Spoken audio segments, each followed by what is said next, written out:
Hey gals and guys, it's your host Phil Larson, and this is your motivational high five on empathy. And we are without a theme song this week because we are reflecting on the tragic loss of life over the last week. And in order to get to a place where we can process things well, we need to first learn empathy. And empathy is this amazing, life-changing action and emotion, kind of all wrapped up in one. And here's what I want to ask you. Have you ever shared something vulnerable and shameful that in the moment of doing so, you carried a fear of a negative backlash reaction coming from the one you shared it to? Have you ever done this and then was surprised by a reaction that offered love, grace, and forgiveness? I want you to think of this moment. Have you ever received a response that said this, that they said, I understand where you're coming from, me too?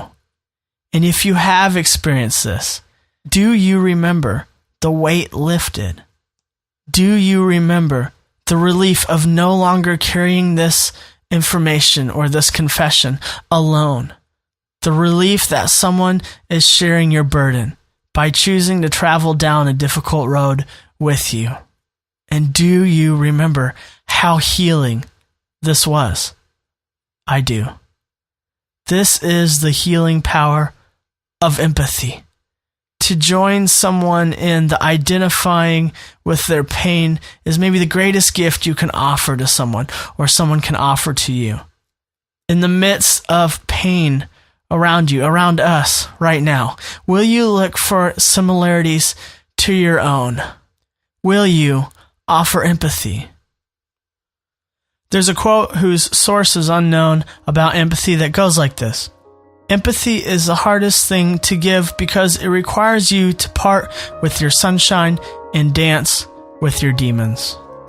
Anne Lamott talks about the greatest thing you can offer to someone is two simple words, me too, which is empathy.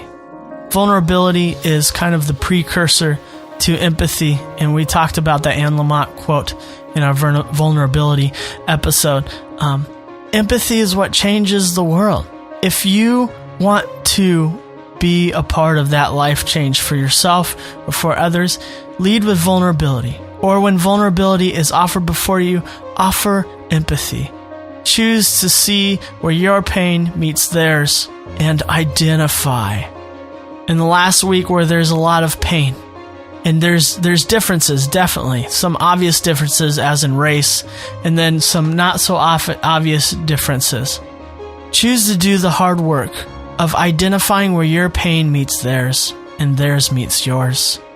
Offer empathy, and in the process, possibly change some racial viewpoints, either theirs or yours. Be willing to look at yourself and say, maybe there's some unconscious racial energy that I have. Hey, that's okay. We're all in process and we all have personal experiences that form the way we think that we are out of control of. We've found that out through this podcast.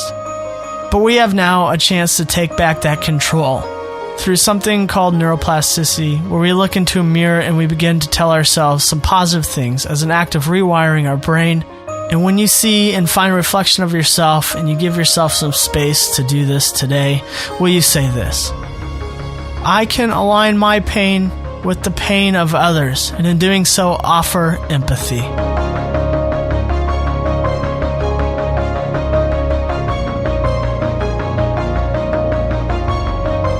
You know, there's certain emotions that come automatically that are triggered. Empathy is a little more intentional.